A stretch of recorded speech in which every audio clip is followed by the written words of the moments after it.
So ihr Lieben, wir sind wieder da aus dem Homeoffice mit einem neuen Repair- bzw. Gitarrenvideo, weil wir uns dachten, das Thema ist so cool, da müssen wir euch noch ein bisschen mehr zu erzählen.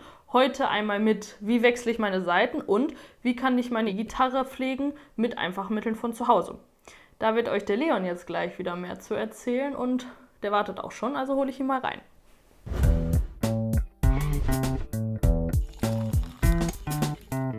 Ja, danke fürs Hereinholen, Chrissy. Ich habe jetzt die Gitarre auch mitgebracht, die zeige ich euch mal. Und werde euch die Sachen vorstellen, die wir heute brauchen zum besagten Saitenwechsel und der Griffbrettpflege. Erstmal brauchen wir natürlich Saiten. Die habe ich mitgebracht. Die kann man nicht aus Alltagsgegenständen basteln, das ist klar. Für die Griffbrettpflege brauchen wir lediglich Olivenöl, was sicherlich jeder im Haus hat. Es gehen eigentlich auch andere kaltgepresste Öle, aber ich nehme immer ganz gerne Olivenöl.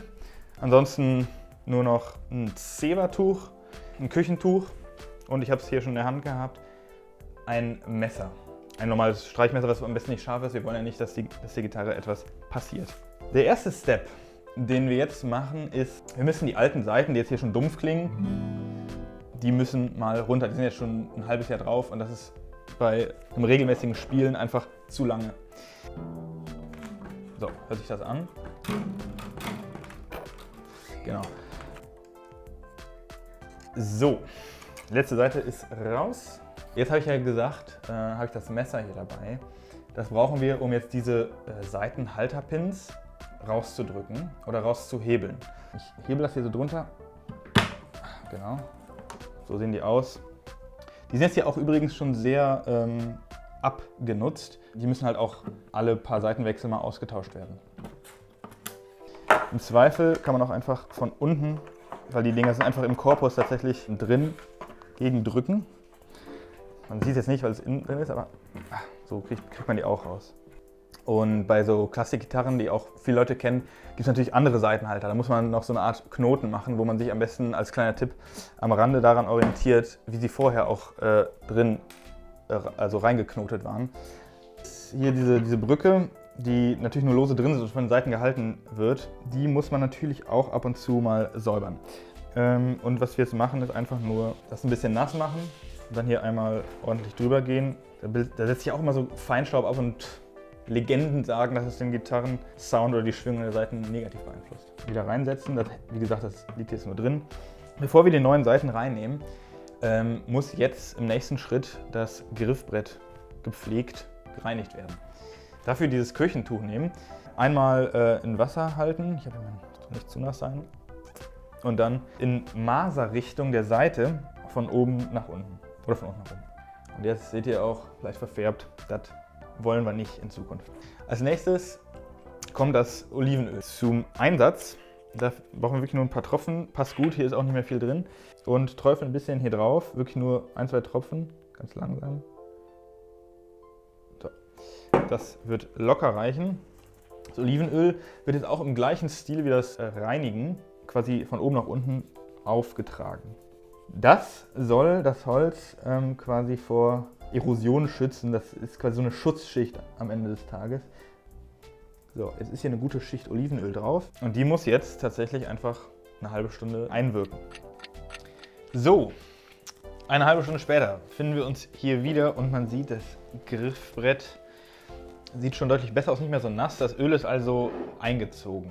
Natürlich kann man auch professionelle Sachen im Gitarrenshop kaufen, zum Beispiel Zitronenöl für das Griffbrett. Das wäre jetzt hier also so ein Lemon Oil, Zitronenöl. Ist allerdings nicht nötig, weil es genauso gut mit dem Olivenöl halt funktioniert. Und Fakt ist, beide sind kalt gepresst, von daher ist es nicht so, dass irgendwie so Gerüche aufkommen, wo viele irgendwie Angst haben, was man im Netz liest. Man kann jede kaltgepresste Öle benutzen. Aber um die letzten Rückstände des Olivenöls quasi zu entfernen, nehmen wir jetzt nochmal einen Zewa zur Hand und gehen hier nochmal komplett drüber und auch in jede Ecke. Das sieht gut aus. So können wir es lassen. Was ich natürlich jetzt noch empfehle, die Gitarre überall zu entstauben. Und hier oben seht ihr ja, ich finde das blöd, wenn hier Stauben, das bei jeder Gitarre so drauf liegt. So. Ja, jetzt habe ich ja diese Gitarrenseiten hier mitgebracht. Die 6. Damit fangen wir an. Das ist die dickste Seite. Die ist also am nächsten jetzt hier zu mir. Einmal rausholen. Zack.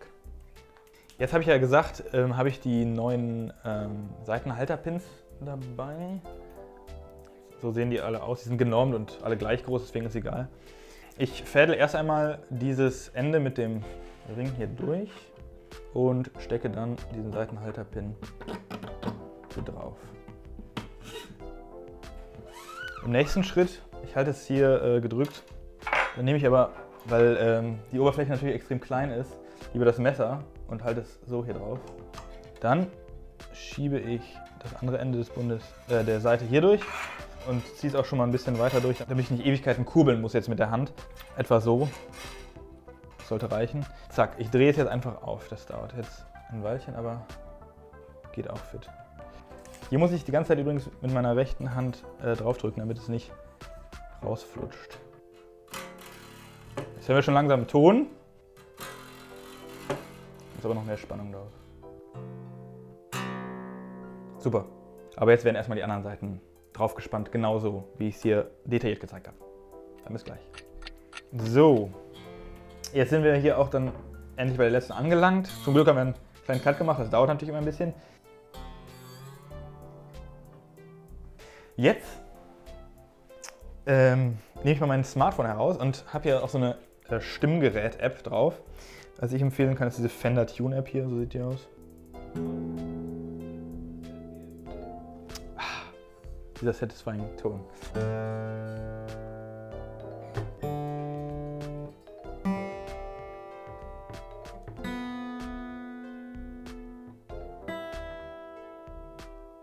So, und das war die letzte Seite. Wenn man die Seiten gerade neu draufzieht, man hört es jetzt, sie sind direkt wieder verstimmt. Man muss natürlich immer wieder ein bisschen nachziehen. Deswegen gilt es jetzt einfach dasselbe nochmal zu machen, beziehungsweise immer wieder einen Feinschliff vorzunehmen, bis sie irgendwann die Endstimmung erreichen und dann nur noch durch zu starkes Bespielen verstimmt werden.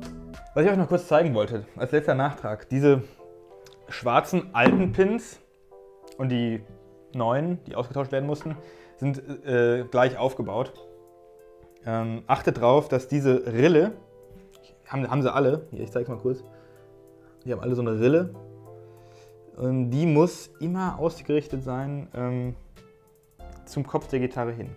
Was man jetzt noch als letztes machen kann, weil das nervt natürlich und klingt auch kacke, diese Seiten, die hier nicht verwendet wurden, die Teile der Seiten, wir bauen hier draus einfach kleine Kreise. Immer so von hinten hier rein biegen. Ich mache es jetzt mal bei allen Seiten vor. Endlich fertig.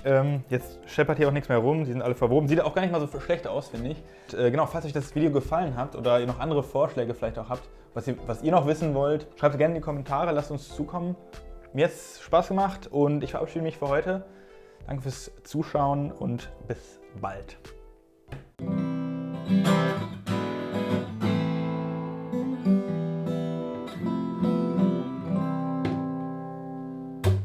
So, können wir die hier erstmal wegpacken. Wie euch auch vielleicht aufgefallen ist, geben wir uns natürlich auch immer Mühe, was so das ganze Lichtsetting, Aufbau und Videodesign angeht, weil wir machen das hier alles auch nur freiwillig und zum Spaß und wollen es natürlich auch verbessern. Das heißt, wenn ihr vielleicht in den Kommentaren noch nützliche Anregungen für uns habt, würde uns das super weiterhelfen. Und was kann ich sonst noch sagen als viel Spaß und bis zum nächsten Mal.